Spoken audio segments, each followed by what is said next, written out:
Welcome to our Owlbear tutorial series.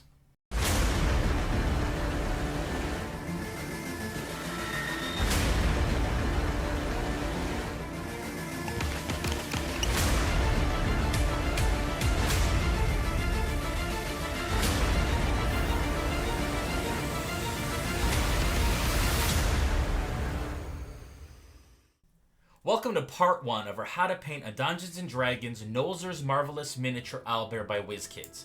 Now we've partnered again with our good friends at Vallejo to teach you how to prep, to base coat, add midtones and highlights to the miniature. This one's really close to my heart, really love the Owlbear. Strap in, here we go.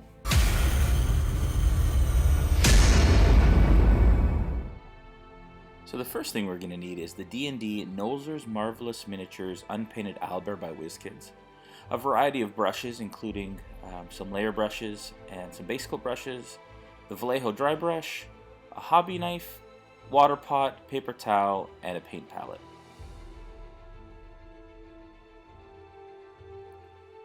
As far as Vallejo paint colors go, we're using paints from the game color line, including black, heavy violet, tan, a violet ink, heavy warm gray, sepia wash, and black wash, khaki, elphic flesh, somber gray, charred brown, orange fire, and a gold yellow.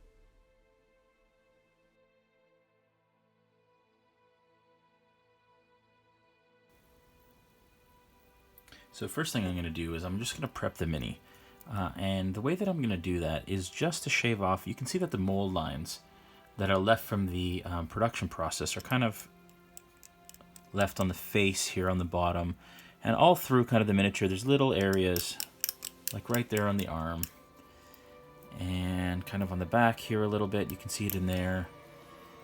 And typically, the most area on this miniature that I've noticed is on the edge of the claws.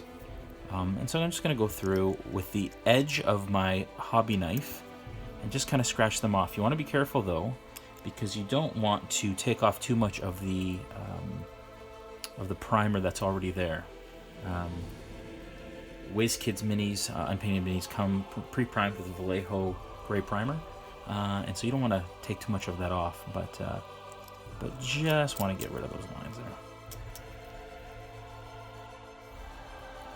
So to apply the base coat here, we're going to start off with a Vallejo P54 number 2 Torre brush. It's my heavy lifting kind of base coat brush. And we're using heavy violet. Now, the extra opaque colors from Vallejo are great because they go on a lot thicker and basically in one coat. So they're designed really to provide kind of a single coat in one kind of pass. I always add a little bit of water to my paints just to help them flow a bit better, but you don't want to do that too much here because you really want a solid purple coat. Now we're going to apply this heavy violet all over the feather areas and the fur areas as well, basically all over the mini. You don't want to be, or you don't have to be too careful at this stage to get it onto areas that aren't going to be purple, because we're going to be coating those afterwards. So you just want to go in and coat all of the areas that are going to be purple in the end. Next thing we're going to do here is we're going to go through and pick out all of the lighter feathered areas with khaki. Now, khaki is not a extra opaque color, so it's going to take a little bit more. I tend to go a little bit thicker on this. You don't want to go too thick. Multiple thin layers is better than one thick layer, but to get decent coverage, and the khaki tends to cover fairly good, even though it's not an extra opaque color.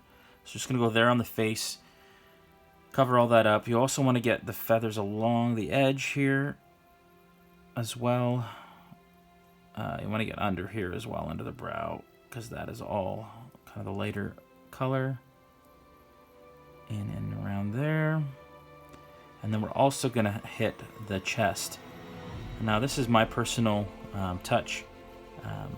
The Monsters Manual doesn't show that he's got lighter feathers on the bottom, but I do this just to add a bit more interest, and I go all the way down the torso with that in even what I like to call the undercarriage, just in the back there as well, all with khaki. Alright, the next step is we're going to shade all of the feathered areas with black wash. Black washes are designed, or rather Vallejo washes are designed to add depth and shading into areas. And so basically what we're doing is we're brushing the black wash on, it pools there, and then we're just pushing it around the miniature to get it exactly where we want. What I'm doing here is I'm focusing on the feathered areas. So anywhere that kind of looks like feather, so the arms here, the back, under the neck, all of that, all the purple areas of feather, we are going to add this black wash into the recesses to create some depth. Into the back here, you can see it starts to kind of transition from a feather texture into like a fur texture. And for that fur texture, we're going to use like a sepia wash instead, just to give it a bit of a difference in shade. You can also see that some of our base coat is wiping off here just from handling it. That'll be covered once we do with the dry brush of the heavy warm gray. But for right now, we're just doing the black. Next, we're going to apply a sepia wash. So just like the black wash, the sepia wash is going to be focused all in the fur areas of the miniature. And so all along the back, you'll see that there's kind of more of a fur texture than feathers. And we're just going to apply the sepia, just like we did the black, all along those areas.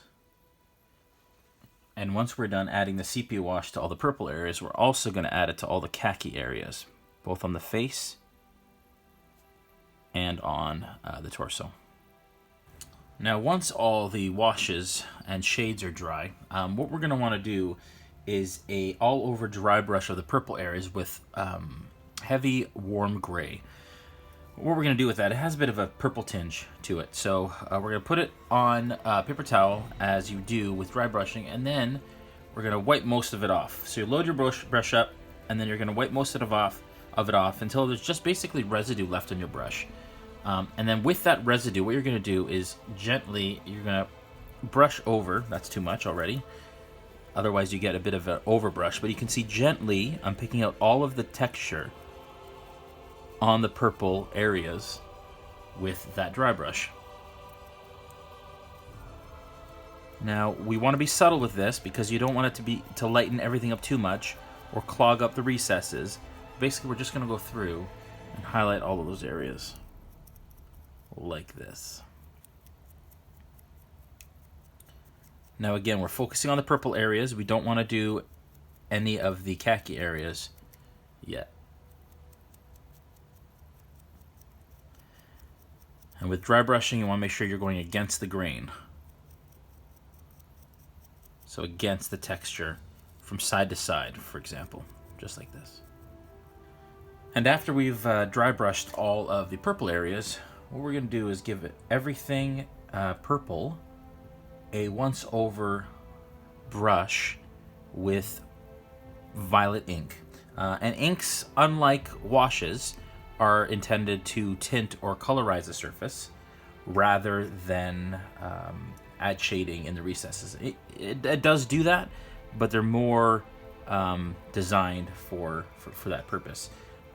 With the ink, though, we want to make sure that we're not adding too much here because we don't want to undo all of the great work that we just did with the shading and the highlighting.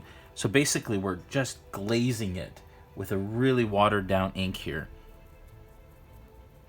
Again, just moving it across the miniature, making sure that it doesn't clog too much in the recesses or pool. And this will bring it all together.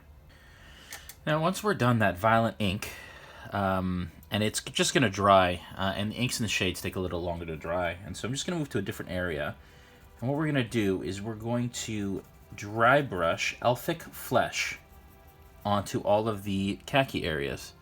They're pretty much ready for a highlight now, as long as that sepia wash is dry. And basically, we're just going to go over, making sure not to hit the purple, but just going to go ahead and dry brush this color onto these areas. You want to stay away from the recesses as much as possible.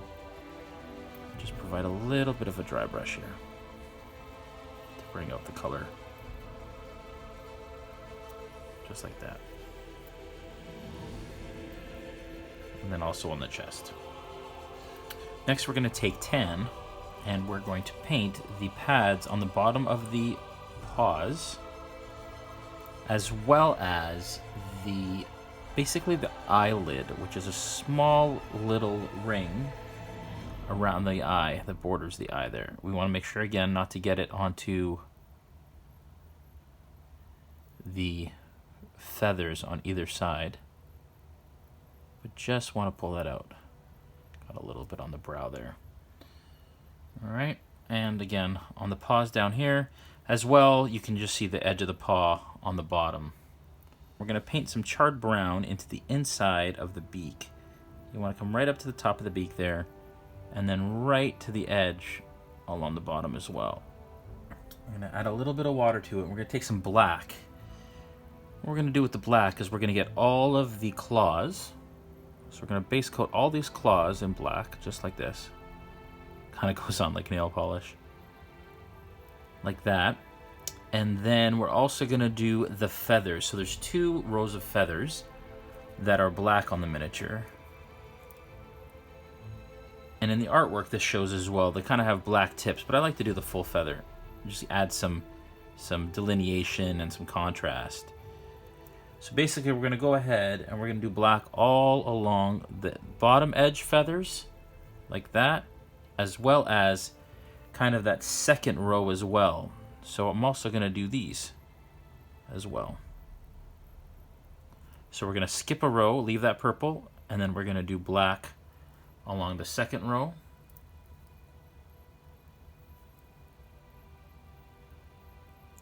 All in there. And then we're also going to add black, of course, to the eyes.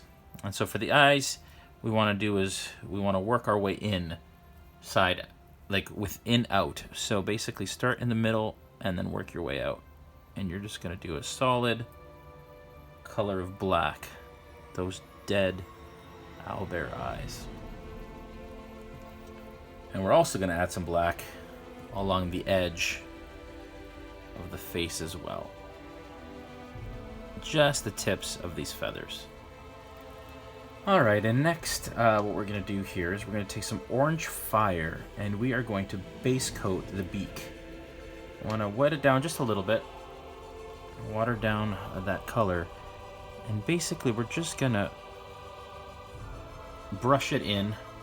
Make sure you get good coverage all over the beak area, being careful not to get it on the feathery areas or the furry areas.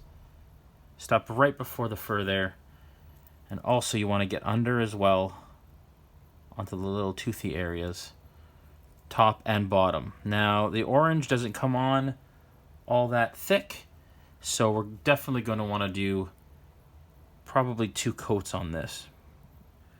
Now we're going to go back in on the beak with some gold yellow. And basically with gold yellow, what you want to do here is you want to just focus on most of the kind of the mid areas, but you want to leave a little bit of orange fire in the recess there.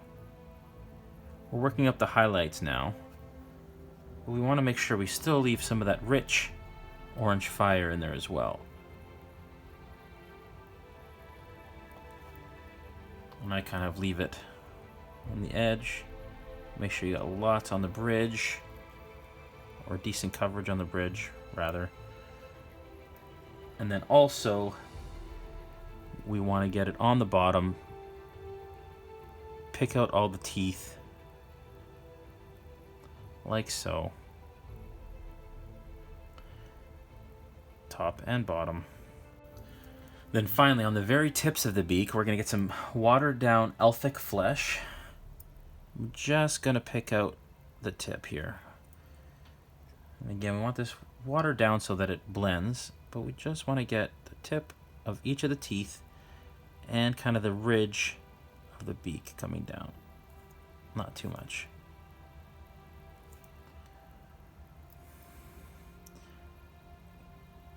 Get the tip of the bottom, and then again, we're picking out all the little teeth.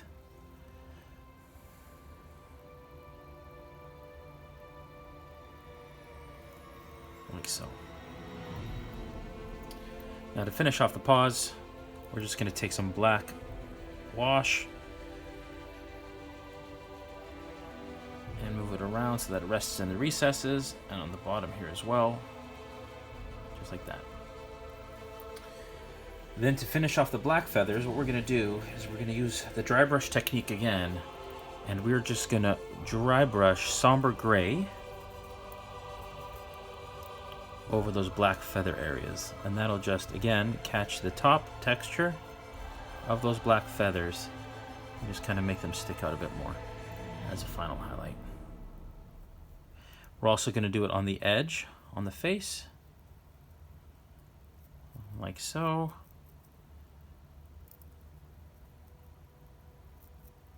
And on the claws. Again, you don't want too much